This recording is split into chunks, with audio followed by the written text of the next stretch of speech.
Պարոն Սարգսյան, Էդմոն Մարուկյանը ասում է, որ ես առաջադրվում եմ, ինչու չեն միանում խմբակցությունները, թող ինձ դարձնեն վարչապետ ժամանակավոր ու ձեզ է մեղադրում։ Ասում է Սերժ Սարգսյանի թիմը ասել էր առանց նախապայմանների կքննարկեն, հիմա չի ուզում։ Ոնց կվերաբերվի։ Մենք չենք ուզում Նիկոլին հեռացնել։ Բարի օր։ Ես ձեզ չեն թողնում ներսում։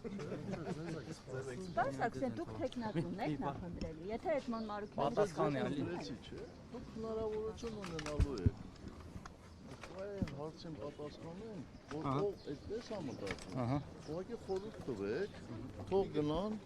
խմբակցության հայտարարությունը ուշադիր կարդան։ Եթե հայերեն լավ չեն հասկանում, ես կխնդրեմ խմբակցության ղեկավարին, ինքը մանրամասնի կբացատրի։ Դե դուք ասել եք, որ Նիկոլ Երգոսով դուք իրավիճակին չեք տիրապետել։ Հայտարարել է, որ